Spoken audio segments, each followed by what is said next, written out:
So here's a quick summary of state benefits. State benefits, again, are designed to kind of fill the potholes in the federal programs. Financial assistance, these are big ones that help Minnesota veterans.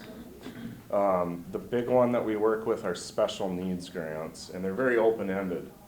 And they're designed to be that way so we can help veterans in unique situations. So this is if a veteran's getting behind on their rent or mortgage payments.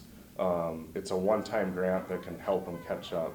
If their transmission goes out on their car or a major vehicle repair, things that are hard to budget for, they can help them out on a one-time, once-in-a-lifetime basis. If a storm comes through and rips their house, rips their shingles off their house, they can assist with something like that. But it's very open-ended. Medical bills.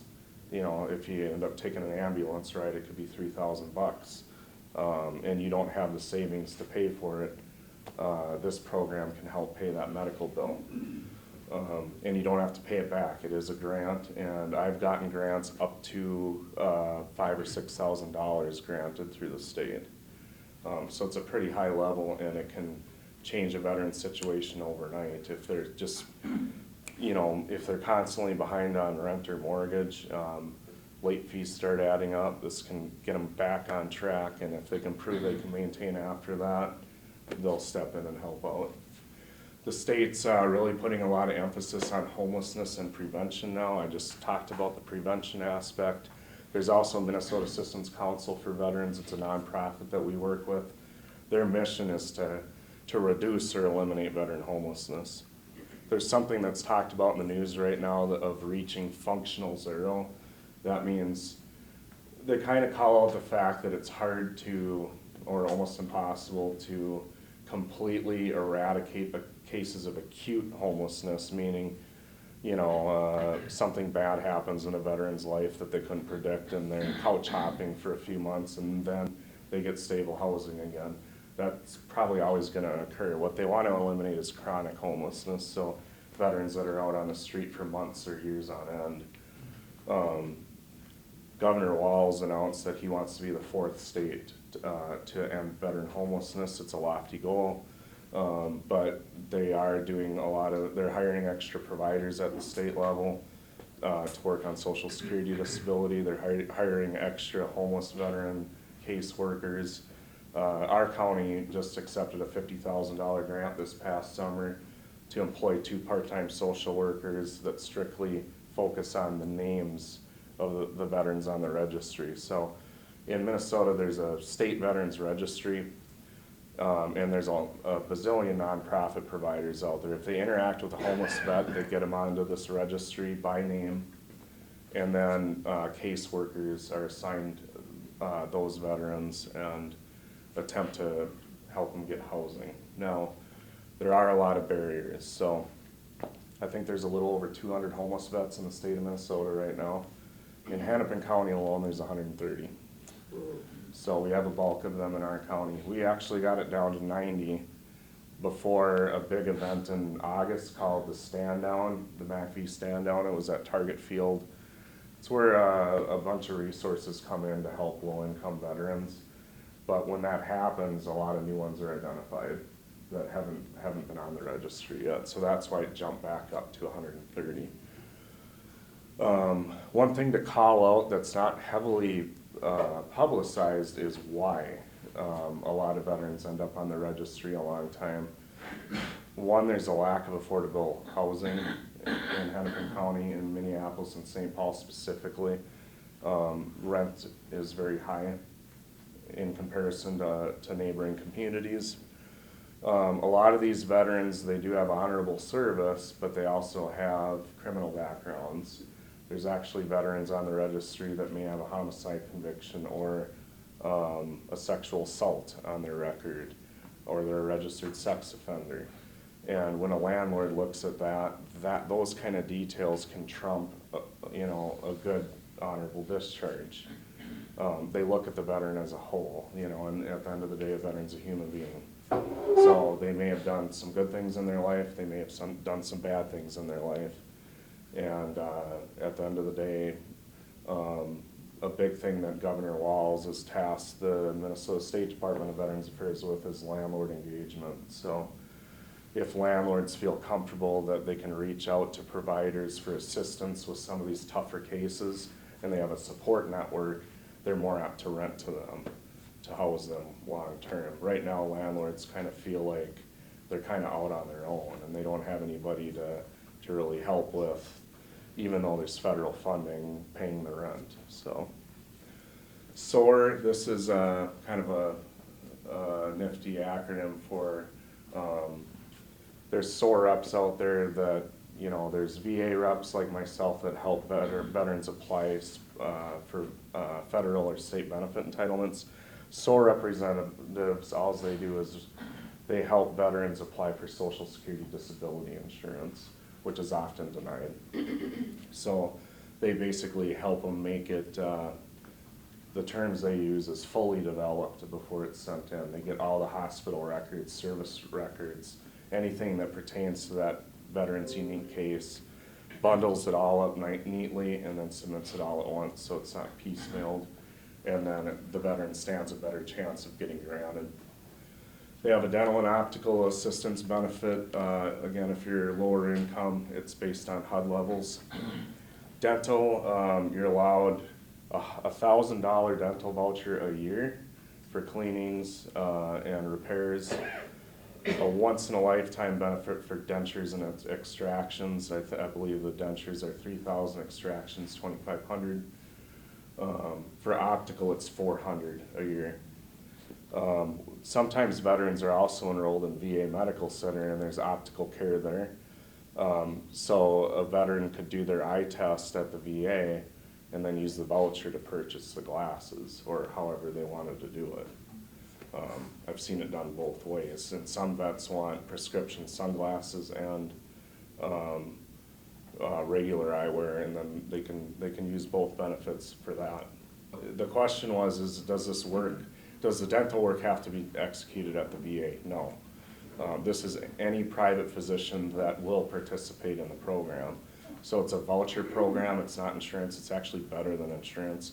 When we help a vet apply, they name a dentist or an optician, and then when the state awards the vouchers, the veteran gets original vouchers on state letterhead, takes that to the dentist, and then the dentist seeks reimbursement for the services, or the optician after the eye exam or dental exam.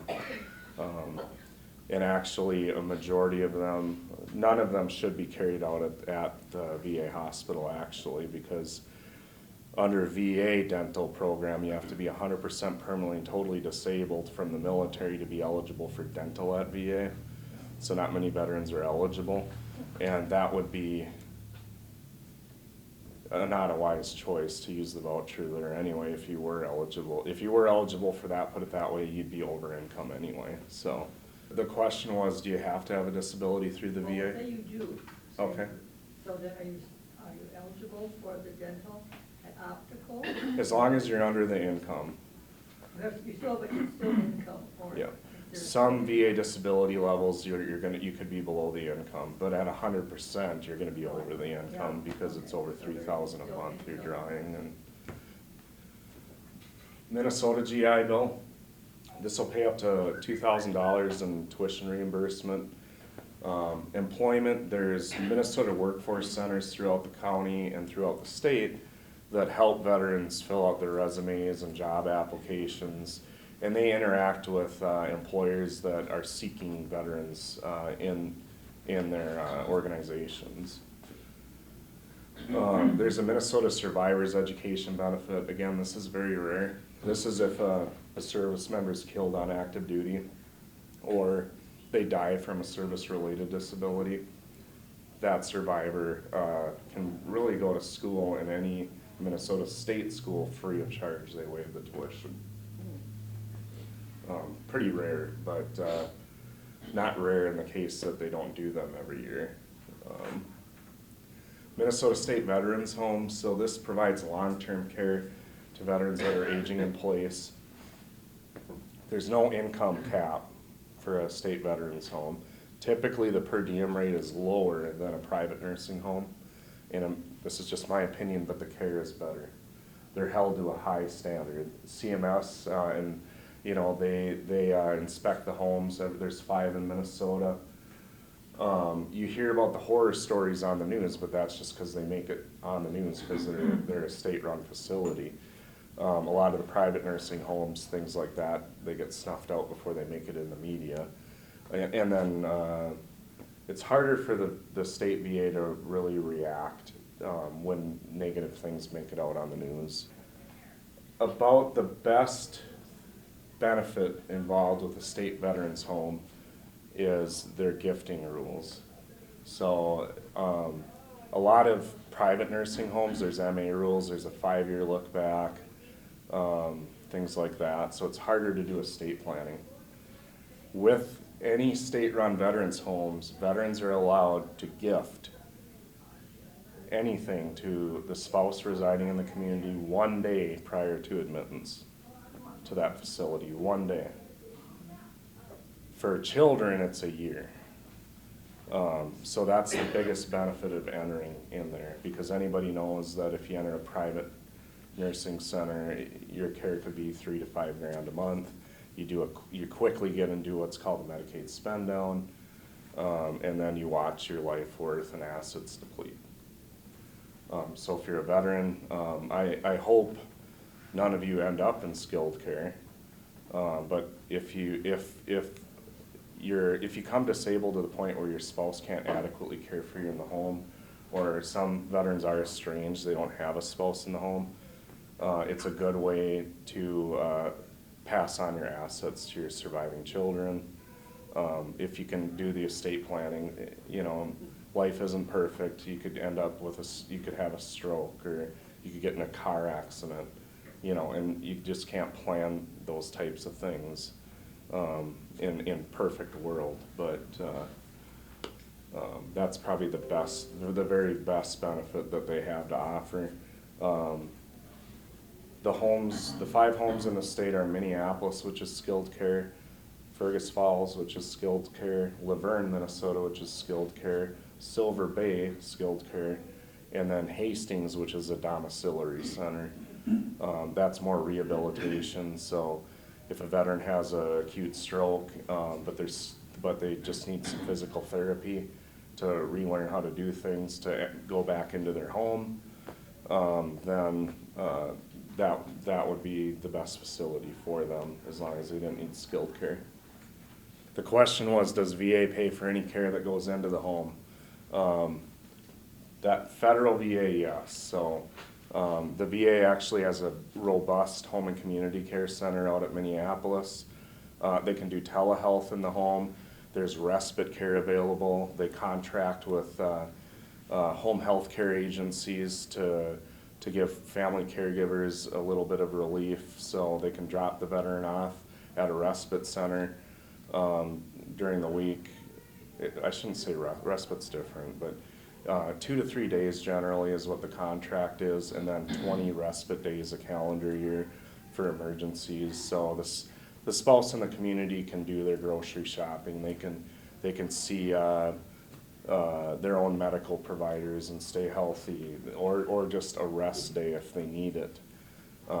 Those types of things are available. Not just that though, there's something called the HISA grant, which any veteran that's enrolled in VA healthcare is eligible for. And that's, if there's a medical need, I should say that, but that covers wheelchair ramps, grab bars in bathrooms, walk-in showers, anything that can assist that veteran to age in place in the home. Again, it's a HISA grant, HISA. It's a structural adaptation house improvement grant. And a lot of vets don't know about that. For our amputees or our veterans that have loss of use of extremities due to mines or blast injuries, things like that, there's actually home adaptation grants through the VA as well that'll pay for up to $50,000 worth of modifications or building of the home, widening of doorways for wheelchairs. They can get pretty elaborate because they realize keeping a veteran in the home is probably the best option for all, because if you age in place, it's much more affordable. There's studies with dementia where you should attempt to leave the person into the home as long as possible because it's familiar settings to them. Actually, the state veterans homes, they design their walkways and hallways like an old street, if you've ever been in there. So there's an old barber shop, there's an old shopette, and that's to make attempts to have the veteran more comfortable in the facility. A lot of the nurses and CNAs are actually wearing street clothes in there now, to make it feel less institutionalized for patients in there. So it's kind of de-institutionalizing, which is good. So I'm going to open it up to question and answers right now. This is just quickly how you refer a vet to our office or how you get in touch with us. And you're going to be assigned a veteran service representative that is a subject matter expert in all the benefits that I just explained. Typically, once you're assigned to a veteran service rep, they'll call you back. They're going to ask you very specific questions about benefits you're seeking, your unique service, and then they'll give you a pretty good idea of what documentation to take into us to help apply for a benefit. That way you're not driving downtown, driving back home, driving back downtown again. It'll save you a trip. And then they'll sit down with you in one setting, hopefully, and fill out all the paperwork on your behalf and send it into the Veterans Health Administration, the state, whatever benefit you're seeking, and explain the process you're going to go through. So lastly, I promised to explain hearing loss. This is one of the most common, if not the most common benefit that we assist with. So who thinks the military is loud? Virtually every branch and 98% of occupations in every branch have noise exposure. So I was in the Army infantry. I have a lot of experience with small arms. I've spent 15 years in. I've fired about every machine gun that the United States Army has, every machine gun the Croatian Army has, AK-47s I've fired. I've fired mortars once with a mortar platoon. I've fired 50 cal machine guns. In a training environment, you're given hearing protection or but they fall out. Even if you're on a controlled range, there's MBC testing where you're putting masks on, and then of course the straps pull your hearing protection out. Even in today's Army, they're going to service connect hearing loss for our troops that have very good hearing protection.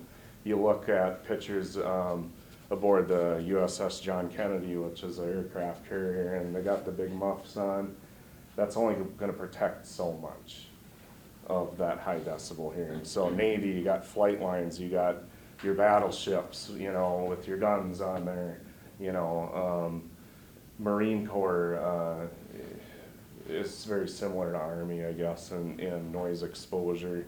Artillery, your folks that served in artillery, Air Force flight lines again. Coast Guard, there's a lot of hearing risks as well, aboard vessels and things like that. So, point being, it's very rare actually that the VA will deny service connection for hearing loss unless you don't meet their diagnosable standard, which their test is very old and archaic in my opinion. It's a Booth test. It's a Maryland speech recognition exam, they call it, where they say 100 phrases over a microphone to the vet and they repeat the words back. You got to miss 4 or more of them to get service connected, so it's a 96 percentile or less, and it's in perfect conditions. Vets get into restaurants or busy places, they can't hear across the table. It's very hard to have a conversation. But there's also an independent diagnosis called tinnitus, or tinnitus, some people call it. That's ringing in the ears. So to get direct service connection for tinnitus, you have to have an in-service occurrence and a current diagnosis. So often, a lot of vets' ears ring continuously or intermittently. So it comes and goes depending on the environment. A lot of vets have trouble remembering their military service. Like, I don't know, I was on the ranges or you know, I was around an explosion in 1950. How do I remember that far back? It's very hard to remember that far back, but I will say that I'm a modern war vet that has been on numerous ranges. I was actually assigned as a range safety officer and officer in charge of ranges the last 5 years I was in. Machine guns mainly, and M4s, M16s, 9mm. A lot of the times I didn't wear any hearing protection on those ranges because I had to do command and control, either through the tower or on the firing line. And being it's fresh in my head, I always remind the vet, do you hunt? Do you own a firearm? If you do, go out to a range and fire that weapon without hearing protection, and your ears are going to ring temporarily. They are going to ring. Especially if you're feeding the ammo in a Right. M50 Yeah. or a M50 caliber. Yeah. That's where the concussion. The 50 cal, if you shoot that long enough, you're nauseous after you're done firing it. How do you separate out the genetic disposition to hearing? That's where an audiologist will come in. So are you saying if you had a pre-existing hearing condition? Yeah, not everybody's gonna have, say, you were never exposed Right. to weapons or blast. A certain X% will have hearing loss. Correct. As a function of aging process. Correct. Because there might be a genetic propensity. That's correct. That's where an audiologist looks at the audiometric testing and they make the determination whether the rationale that veterans need to meet is as likely as not, is the term. So it's impossible for an examiner to say 100% without a doubt, I believe that your hearing loss was from firing the 50 cal or feeding the ammo. It's mere speculation. So as long as there's a 51% likelihood or higher, they'll grant service connection. In the case you brought up, if you went into the examiner and said, oh, I don't think I was around any noise exposure in the military, one, the claim shouldn't have been filed because you didn't have an in-service occurrence, you know, where you were around loud noises. So the claim really didn't have merit. And two, the examiner is probably going to put a negative medical opinion in the file based on what you told them. Now, do you have hearing loss? I'm sorry?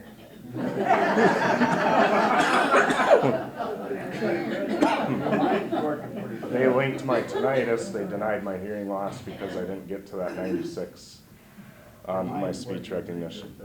I'm sorry? Your mind.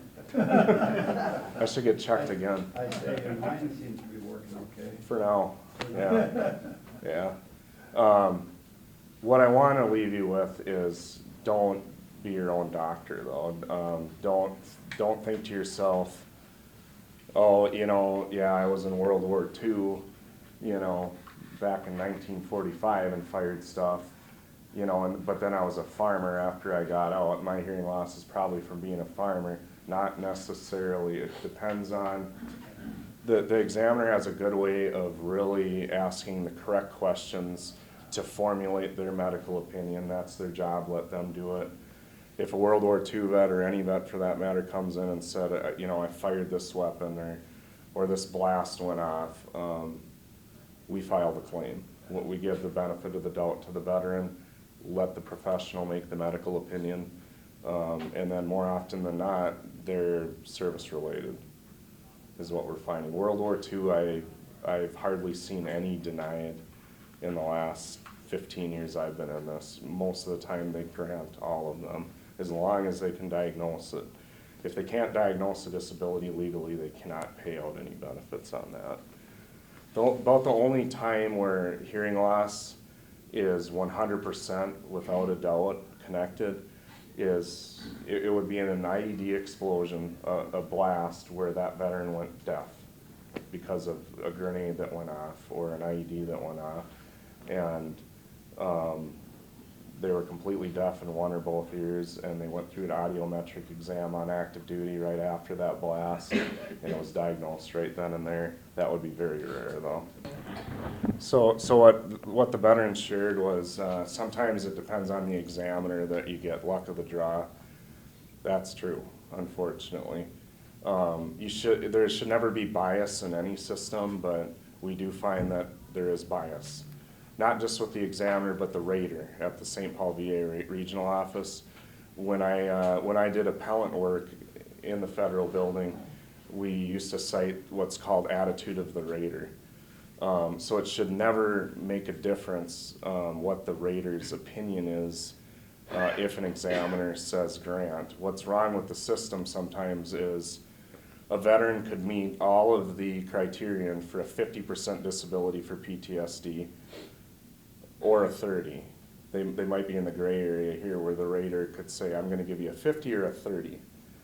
Most disabilities are 10% increments all the way to 100. Mental health isn't. It's 10, 30, 50, 70, 100. Sometimes they fall in the gray band where an examiner literally could flip a coin and say, I'm in a good mood today, I'm going to give them a 50. Or, you know what, I'm in a bad mood today, I got in a fight with my spouse. Or I see in the veteran's record here that they suffered from alcoholism and my dad was an alcoholic, therefore I automatically don't like this veteran, I'm going to give him a 30. We've seen it happen, unfortunately, when they don't even know the person. That's called bias case management, and you should never let biases interject with your work. The rating schedule should be pretty crystal clear, in my opinion. It needs to be revamped a little bit, where you absolutely look at the evidence only and make a decision on that alone. Same thing with the examiners. You know, some examiners, you know, it could be their medical opinion after years of work that, you know, I think all hearing loss is hereditary. You know, that's just my stance on it. Well, they probably shouldn't be working in compensation and pension if that's their stance on it, because they're going to deny every veteran. Maybe they should go into a different area where, like treatment or something like that, where they can be more impactful. But I've seen it in audiology, I've seen it in mental health a lot. You know, I've seen where some examiners will deny just because a veteran used drugs or alcohol, solely on that. Oh, all the symptoms are from the alcohol and drug abuse.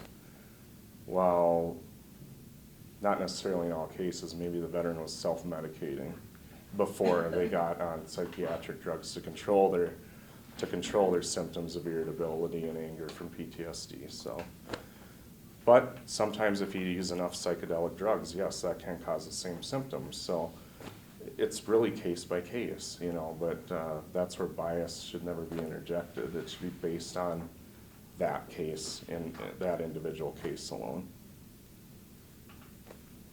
The question was, this veteran divulged that his records were destroyed in a fire that occurred in St. Louis Archive Center in 1973. So in 1973, literally thousands of veterans' records were burned up in a fire in St. Louis. I can about guarantee yours were, sir. You served in World War II, you mentioned. I could be willing to bet your records are part of. He's got records, they've got his records. They do. You're lucky. What branch did you serve in? Marine Corps. Yeah, a lot of Army and Air Force burned up. So that's probably why they were able to get your records. That's why they got the Marine Corps. What branch were you in, sir? Army. Army. So sometimes the entire file was burned. Sometimes part of the file was burned. And I've seen cases where part of the file was burned, and they actually did piece together even the charred part of the record, and you got to read it. And those cases are difficult. But if the entire thing's gone, there's still ways you can get things service connected. So hearing really isn't an issue. They're gonna make the opinion based on the veteran's lay testimony at the audiology exam. Hearing I've got. Yeah, they're really, that's not gonna be a burden. What could be a burden is if you were stabbed on active duty, or you blew your right knee out on active duty and there's no medical evidence in your treatment record, or you had a EKG on your heart and were diagnosed with a heart murmur, you know, those little things would be harder to get service connected. Not impossible though. There's cases where you can get it service connected if you still are in touch with some buddies that you served with in the military. So they're called buddy statements. Or if you wrote letters home to loved ones and divulged the information in the letters and they're stamped by the post office. I've seen that. There's very creative ways you can get some of these claims through. Or if a family member remembers a phone conversation where you complained, yeah, I blew my knee out, I'm laid up, Mom, you know, I'm on bed rest, you know, for at least 3 or 4 weeks before I can get back to my unit. If the family member remembers that conversation, they can do a statement on your behalf. The more detailed, the better, and some of that will be taken into account in lieu of the missing records. But it is definitely a hardship. Also, there's a VA reg called Testimony of a Combat Veteran. So the VA realizes, and most prudent lay people realize, that there's not close hospitals in combat zones. Sometimes you're away from the brigade aid station or the battalion aid station, you know, you're forward and an injury occurs. The VA is supposed to take written testimony of that combat veteran in lieu of that missing record in the service treatment record. They don't always do that, and we have to call them out on that, but they're supposed to. I have a question. Yeah. So the question was, are there benefits available to a spouse moving into an assisted living center? Only if it's a Minnesota State Veterans Home. So if a veteran's a resident in an assisted living center, the spouse can cohabitate there with him or her. There is a program called Champ VA that I really didn't jump into. Champ VA is a program, it's back in the day, before Champ VA was created, spouses and dependents could doctor at VA medical centers if the veteran was 100% permanently and totally disabled from the military or died on active duty. But, you know, once World War II, Korea, and Vietnam generation aged, it overpopulated the VA to where Clinton actually passed the means test. Before that, any veteran could enroll, but after the Clinton administration, you had to do a means test, it's called, where you submit your income and assets, unless you're service-connected or a former POW or Purple Heart recipient or service-connected. But once that happened to the VA, they created Champ VA, which is for dependents, and they can doctor at local hospitals or clinics and get medications filled through there, but it's all outpatient. A little bit of inpatient, but they don't have any long-term care benefits attached to it yet. What about this aid and attendance?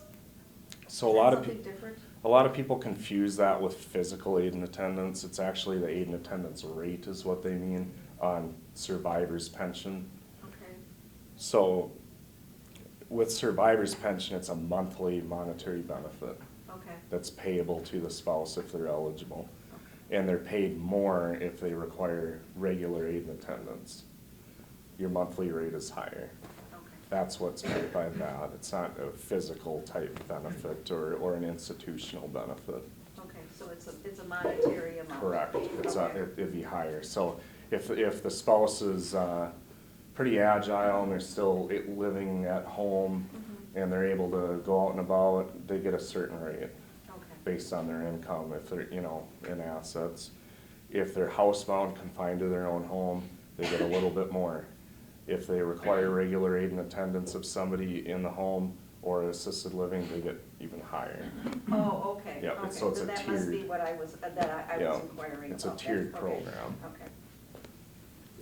On that means test, do you have to take that, or can you deny doing it? The question Still get was, benefits. on the means test. The means test, for all of you that don't know, is how to enroll in VA healthcare. Or if you're already enrolled, you can do an annual means test. most of the time it benefits a veteran to fill it out. But whenever I see a veteran bring in a renewal for a means test, I always have the conversation with them, were you ever injured on active duty? How's your hearing? To try to get them service connected, because once you're service connected, you don't have to fill out the means test anymore. If the veteran's just adamant, nope, I was never hurt on active duty, I don't have any hearing issues,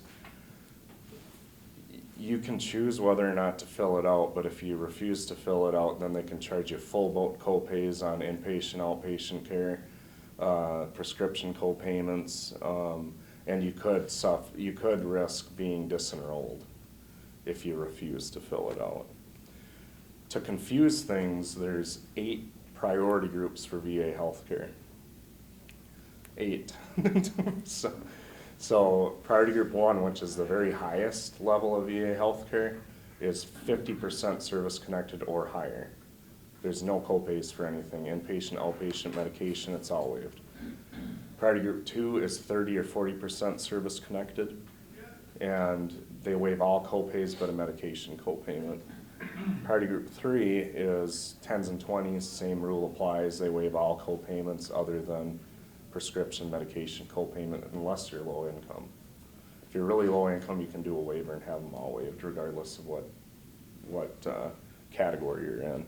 Priority group 4 is what they call catastrophically disabled veterans, and that's if you're housebound or you need regular aid and attendance, you need assistance with all of your activities of daily living, regardless if it's service related or not.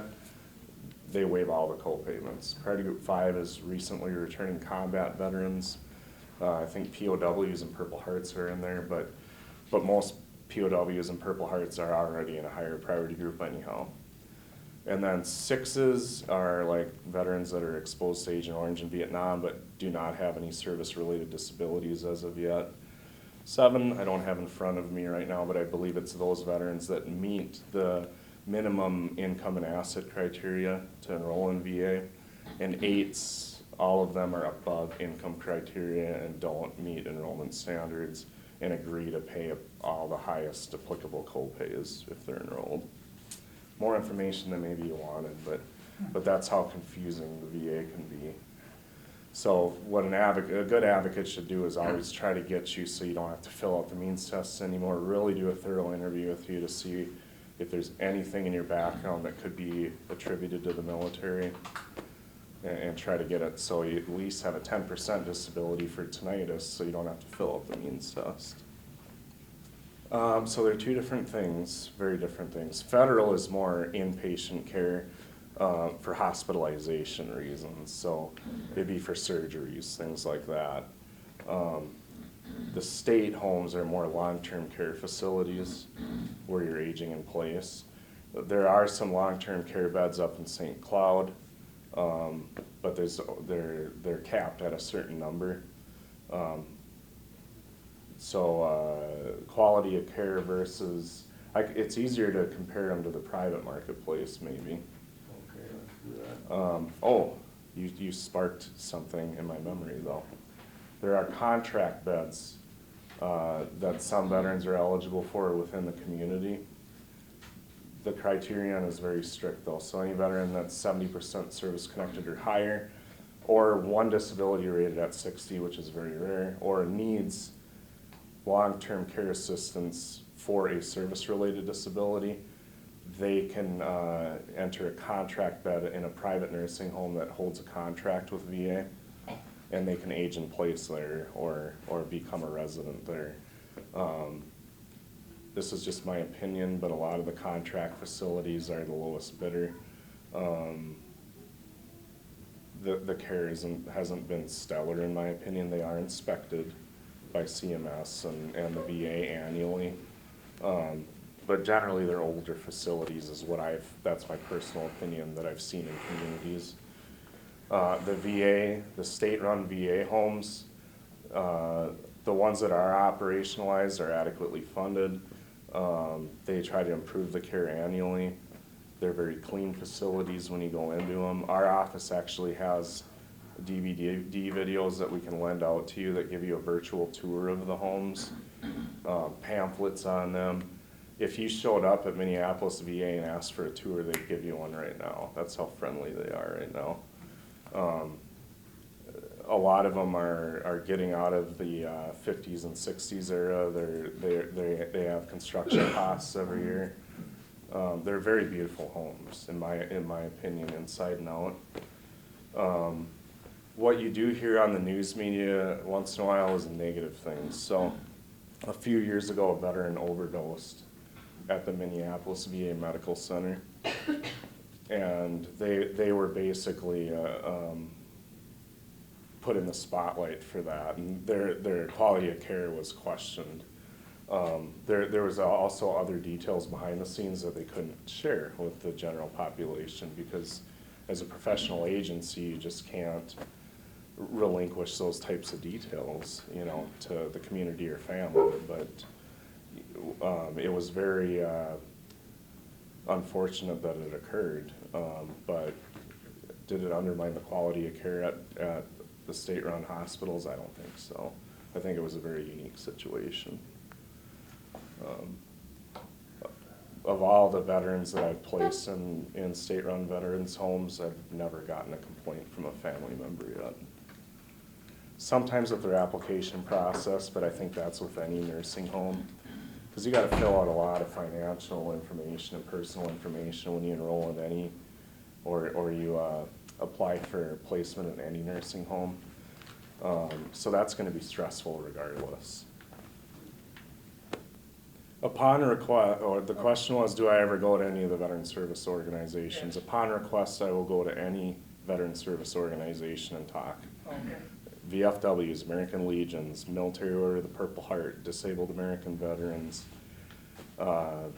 Marine Corps League, you keep naming them off. You guys will show up. I'll show up. In Minnesota, the physical posts are typically VFWs and Legions, and then DAVs meet in various locations along with Military Order of Purple Heart, but I will show up to any group that asks me to speak. For example, in October here, leading up to Veterans Day, a lot of funeral homes request me to speak because they do estate planning. And then also a lot of assisted living centers request me to speak, and then I share a different PowerPoint with them specifically on home and community care benefits, and that's more healthcare geared. This is more broad.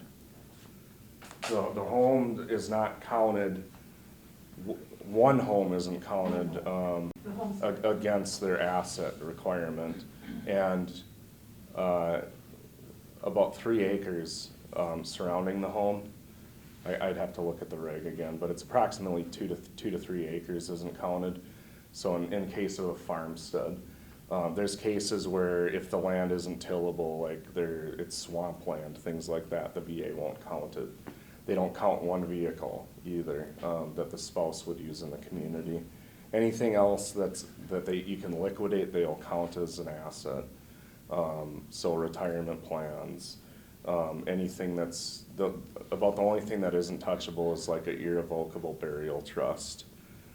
They won't count that as an asset, but anything else that you can get a dime out of, they'll count it as an asset. And the last thing you want to see is the spouse sell that home for income. Absolutely. And then it puts you over on income for that next year, so it's going to make you It ineligible. becomes an asset now. Right, well, you'll convert the home from an asset to income for that year. Right. That first year of sale of the home.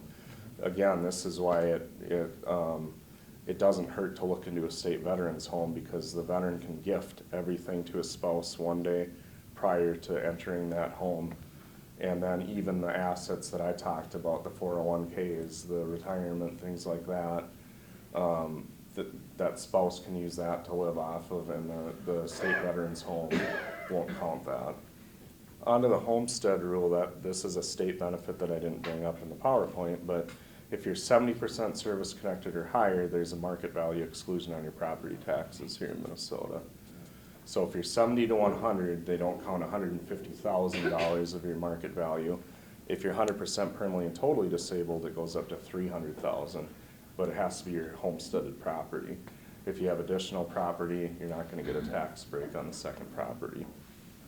There's a lot of other benefits I didn't cover, such as, once you're service connected, even at 10%, you can go in any federal or state park for free. So if you like going to national or state parks, if you're 100% permanently and totally disabled, here in Minnesota, they waive fees for hunting and angling licenses for fishing.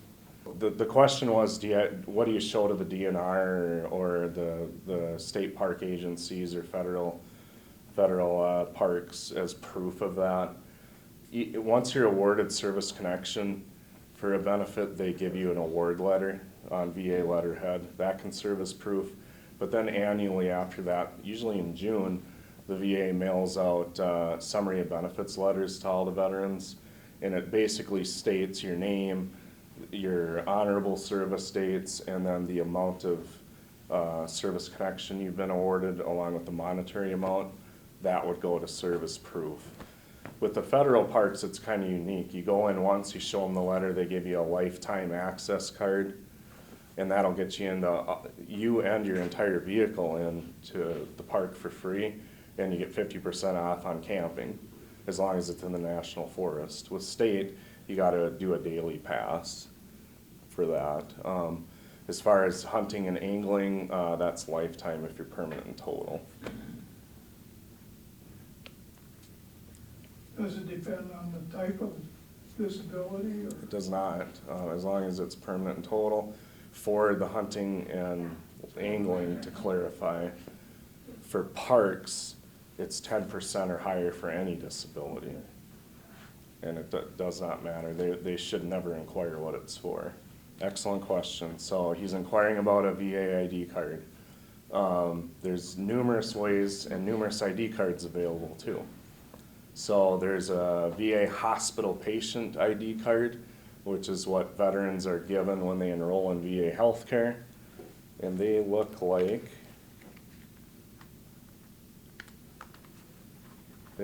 this. That's what the hospital gives out. And it also says on there if you're service connected or not. If you're service connected, you can ride any Metro Trans for free of charge. That's the light rail, and that's city buses. All you have to do is show the driver this card or Metro Trans PD this if you're stopped on the light rail. And you're allowed one caregiver with you. So if you're interested in this card, this would be enrolling in VA healthcare, or they have a second program right now where you can just either come to our office, we'll instruct you how to do it, or you can go to the Minneapolis VA Medical Center, and in their main atrium area is registration and enrollment, and they can provide a similar card just if you want it for discounts in the community, because some private places like Home Depot or Applebee's, they'll give a discount to veterans. So that's one type of ID card. The second one that's commonly asked about is a DOD retiree ID card. So if you did 20 years on active duty or you were medically retired, you're given one of these. And these are given at Fort Snelling Air Base. That's the closest one. Any active duty posts can give these. But a lot of dependents in DEERS have questions on these. That's where they get their ID cards, and this is where retirees get their ID cards, is in Fort Snelling. Oh, and this is what the access passes look like for the state parks.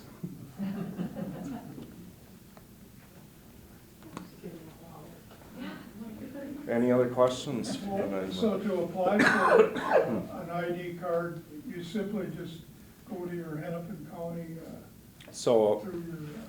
So we can help you fill out what's called the 1010 Easy, the application for health enrollment, and we send it in with your DD-214. If you don't have any service-related disabilities, bring your last year's tax return, and then we can grab your last year's income off of that for you and your spouse if you have a spouse.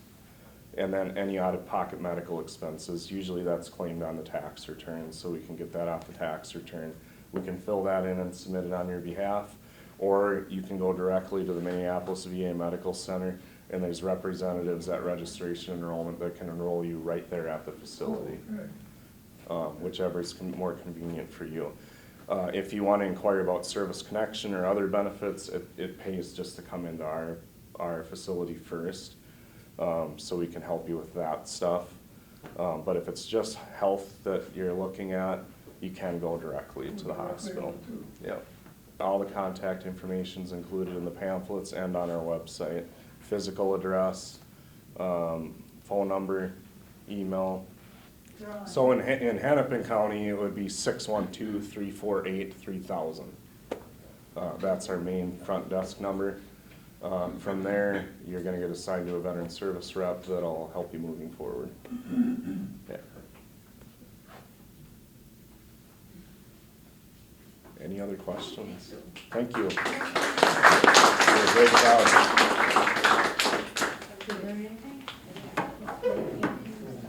Very informative.